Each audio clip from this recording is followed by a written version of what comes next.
गोमुत ये PCOS यह polycystic ovarian syndrome यह डिसऑर्डर की अत मज जिस्मिक बाकी यम ते ऑर्गन्स तुम इन्वॉल्व गसान यह मिसनोमर कि यमिस हसा PCOS तमिस हसा पज तमिस हसा गस सिर्फ माहवारी गस न कि तमिस नेरन दान तमिस ग्रोथ ज़्यादा मगर मेन टॉपिक मेन प्रॉब्लम सन सोसाइटी फेस करा यम PCOS वजह सह infertility which is on the rise so इस इनफर्टिलिटी अमुक बैड इफेक्ट सोसाइटी पे यूतम ना कूर ये समझ कि उसका फ्यूचर आगे जाके कल को शादी होनी है उसके बाद इसका एक्चुअल रोल स्टार्ट होता है सो यह बेहतर अकिस कोर खतर कि अगर सब आफ्टर 15 years 16 years ये समझ कि मोन खुन चुन यह कम हिसाब पज मे नुन तो सो दैट PCOS सोसाइटी मज स्टिग्मा लोगमुत यमुक गसे तदारुक कल बस चीज़ गुमुत कि फास्ट फूड यह fast food on the rise सान सोसाइटी मज बैड इफेक्ट अकिस कोर पे यम चिप्स खेवान कोल्ड ड्रिंक्स चेवान या फ्राइड स्नैक्स खेवान लाइक फ्रेंच फ्राइज खेवान बेस न्यूट्री सोयाबीन ऑल दैट बेस तह फ्राइड फूड मार्केट्स मज चीज़ खेवान यमो डायरेक्टली इफेक्ट पे रिप्रोडक्टिव लाइफ पे इस वाइट आप यह सोरे डिपेंड करान अकिस कोर अकिस माज अकिस बेन पन्निस लोकल हाइजीनस पे वाइट आप as such it is not a disease हाँ कम सात वन वाइट आप यम सात specially it is in the like पे कर्ड जामु दोद या पाक ह्यू वस बोन किन तम सात वन it's of concern otherwise white आप गसन that's a normal thing in a female but सारे को जरूरी अत मज कि अकिस जनान अकिस माज अकिस बेन पज सोचुन कि मोन लोकल हाइजीन सह गन साफ स्पेशली यूज करान निकर्स इनर वियर गस यूता गस कर अवॉइड नायलॉन यूज कर ज्यादा पान कॉटन यूज प्लस यम सात माहवारी गसान साइकिल गसान तम सात पज स्पेशली ज्यादा ध्यान थवन हाइजीनुक लोकल एरिया गस साफ रोजन ब्लड गसन रोजन तथ कह तिज यूता ब्लड अतत रोज तूता चांसेस इन्फेक्शन ज्यादा गस पीरियड इट्स नॉट लाइक कि 20 दुई पत गस पीरियड तो सह एबनॉर्मल या 15 दुई ब्रोट गस पीरियड सह एबनॉर्मल नॉर्मल मेंस्ट्रुअल पीरियड अगर आफ्टर 20 दुई गस तो बे 15 दुई गोडत गस सह कंसिडर कर नॉर्मल तम सात वनो अकिस पीरियडस एबनॉर्मल यम सात पीरियड 20 दुई ब्रोट गस या 15 दुई पेट गस इसलिए आम मे वुचमुत स्पेशली गामन मजन कि पेशेंट कि मे गो 15 दुई पीरियड मे गो 22 दुई पीरियड तुम तथ कंडीशन वना कि अस गो 2 फिर माहवारी रतस मज ऐसा नहीं है आफ्टर 20 days जो भी पीरियड्स हो जाएंगे या 15 दुई ब्रोट युस पीरियड गस कंसिडर कर नॉर्मल हाँ अगर 20 दुई गोडत गस पीरियड या 15 दुई पत गस पीरियड तुम तथ मज वुचन कि रीजन्स क्या ये मज सारे खुद जरूरी कॉज आमुद वुचन कि PCOS बह वन वन polycystic ovarian syndrome it is one of the causes of irregular periods in females regarding सोन सोसाइटी ये मज वनस infertility it is on the rise बह patients who have been married for last 5 वरी गमित 7 वरी 10 वरी गमित खानदर कर छोटी छोटी चीज़ें होती माज बेन लकट लकटन चीज़न हूँ ध्यान थवान कह स्पेशली पज ध्यान थवन गो सारे खुद जरूरी पन फूड ईटिंग हैबिट्स यूता बूता गस फास्ट फूड अवॉइड कर French fries chips cold drinks juices जो भी बाहर से चीज़ें आती हैं तुम गसन अवॉइड कर घर खुन चुन गस असल पे कर फ्रेश फ्रूट्स गसन ज़्यादा पहमत नीन सो दैट इनफर्टिलिटी ये सोसाइटी मज गसे थोड़ा कम ये सोसाइटी साय मज नो चीज़ गुमुत एड ऑन कि कर delayed marriage I think delayed marriage is the most important cause of infertility in our society because ita age ज़्यादा गसान तूता जनान अकिस ओवरी मज ठूल बनावान तमिस क्वालिटी पे क्वांटिटी कम गसान सो तमिक chances of conception day by day कम गसान इसलिए पज बेहतर सोसाइटी मज अगर ये इनफर्टिलिटी कम करने खतर जरूरी अस खाली गुमत कि ना गडत कर जॉब कोर या गडत कर सह एजुकेशन यह गस कर कि यूता तूता जल्दी अकिस बच्ची खानदर गस दैट्स गुड तम सत क्या कि तमिस गस ब्रोट कुन पत इनफर्टिलिटी इशू कह yes sugar level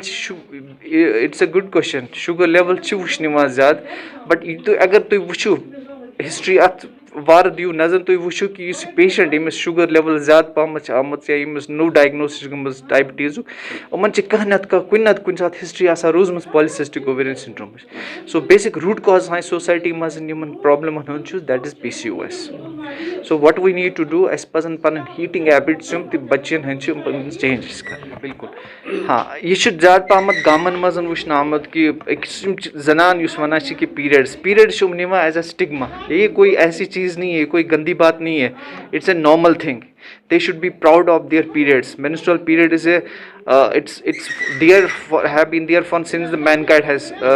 come into existence so अमन चीज़न खतर गसन ज़्यादा यून सीरियसली कि ना वन मे गो माहवरी ज़्यादा तो बता चूर ना यू शुड कम फॉरवर्ड यह ब्रोट कुन यून अकिस गायनोकोलॉजिस्ट गस समकुन खानदारस गस वन या फैमिली मज गस वन एक्सप्लेन गस करन मे ब्लड गसा ज़्यादा यह गसन दबे थवन यह कथ कह बिकॉज साइन सोसाइटी मज one of the important causes of anaemia is because of menorrhagia so यूतामन पेशेंट ब्रोट कुन यूतामन यह पेशेंट पन यह वन प्रॉब्लम क्या यूतामत गस तम प्रॉब्लम हुन तदारुक कह सीजेरियन सेक्शन पन इंडिकेशन हर कह पेशेंट वन कि मे गस सीजेरियन सेक्शन गसन यह गुड थिंग कह अकिस जनान खतर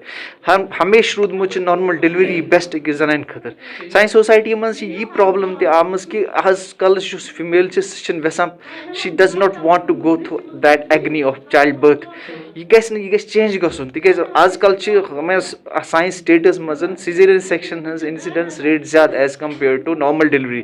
अकिस जनान पज समझुन कि नॉर्मल डिलीवरी हज pain that is time being सह हमेशा खतर रोजान कह सह तमिस 10 घंटन या 20 घंटन तमुक यह कर बर्दाश्त but a caesarean section once a caesarean section will land again in caesarean section next pregnancy तो तमिक इफेक्ट्स पेन तम सिंदस सेहतस पे तम एनेस्थीसिया वजह सह गस बेड रिडन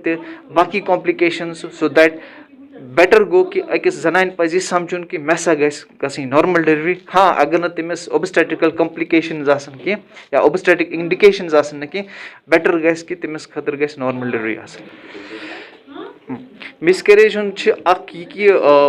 लगा कि वन कि problem lies only with the females but it has been seen that 50% of the infertility and recurrent abortion losses the male is also as important as a female so male गस हमेशा कर असल पे workup उस husband यह कि abortion गो या infertility सिर्फ जनान जिम्मेवार ना 50% रीजन आमद वुचन कि मेलन मज ओनली 40% कॉजेज अकिस फीमेल मज बाकी 10% तुम अनएक्सप्लेन्ड साइ सोसाइटी पज चेंज कर पन थिंकिंग कि male is always right no that is not the case यम सात प्रेगनेंसी गमिस पेशेंटस मज अंदर तूफान चलान because change hormonal changes body मज प्रोजेस्टेरॉन इनक्रीज एस्ट्रोजन सर्च गसान सो अकिस खानदारस अकिस फैमिली पज समझुन कि मीन खानदारिन या मीन कूर यह emotional as well as physical मतलब चेंजेस अत प्रेगनेंसी मज सो अस गस हमेशा अमिस खतर नरम तबीयत मतलब गमिस नरमी सान पेश यून बिकॉज प्रेगनेंसी सहल चीज़ कह अत मज इंसानस अंदर चलान वारिया कह जनान हे अंडरस्टैंड कर मेल या हस्बैंड हे अंडरस्टैंड कर डब दह alternate it's not a substitute to breast milk has been there for such a long time breast milk तवै ज़रूरी तिकाज अत मज एग्जैक्ट मकदार अकिस बच्चस जरूरत especially DHA especially calcium especially sugar lactose यूता अकिस बच्चस जरूरत बिल्कुल तथी मकदारस मज इसलिए गस हमेशा कोशिश करें कि ब्रेस्ट मिल्क माजुन दुध गस अकिस बच्चस दिन हाँ डब दुध तम सात जरूरी बना यम सात अकिस माज दुध बराबर क्वांटिटी मज नेर कह या बच्चस तमिस फिटिंग ठीक पे रोज कहीं माज दुध सत तम सात इंडिकेशन बना कि यू कैन हैव ब्रेस्ट डब दुध अदरवाइज हमेशा गस प्रेफर कर ब्रेस्ट मिल्क वुचन आमुत ज़्यादा तुम तुम असर पे ज्यादा प्रेगनेंसी तिक they are used to do heavy work and all तुम कंटिन्यू रोजान करान तुम 9 रेतन बेन कंट्राइंडिकेशन कह अकिस जनान कि सह कर कहीं प्रेगनेंसी में लाइट वर्क सह हेक सह कर एक्स्ट्रा एक्सरसाइज इंडिकेटेड कहीं एक्स्ट्रा एक्सरसाइज करने जरूरत कहीं वो बाजरी जनान यमो समझमुत कि ना प्रेगनेंसी गई तो अस हसा गई छुट्टी सारे चीजन no they can do their routine work तुम करान हाँ हैवी वर्क अवॉइड कर अबॉर्शन खतर फर्स्ट 3 months मज ध्यान थवन हैवी वर्क कर ज्यादा अपस्टेयर्स कर या ज्यादा डुवन डालुन कहीं first 3 months it's okay but after that she can do her normal usual work जैसे करना होता है definitely it's related to because अख जनान use to work daily routine कम ये तुम अक्स जाए थो तम मसल से लैक्स गसान तमिस सह हिसाब रोजान पे at the time of delivery कहीं तमिस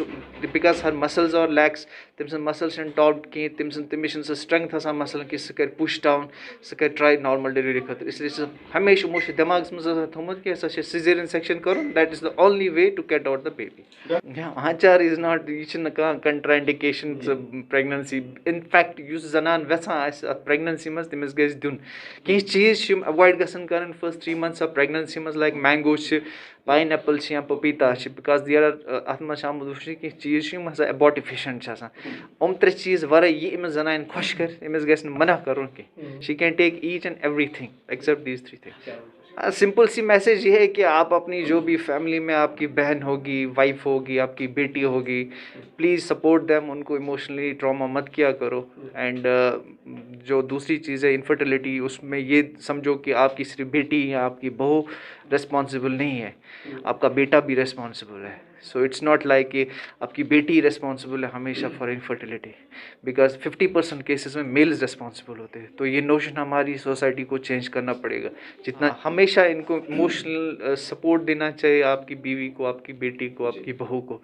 बिकॉज इस दौरान जो एक फीमेल होती है उसमें अंदर से जो चीज़ें होती हैं ना वो वही अंडरस्टैंड करती हैं और इट्स नॉट बहुत ईजी चीज़ नहीं होती है एक प्रेगनेंसी में उस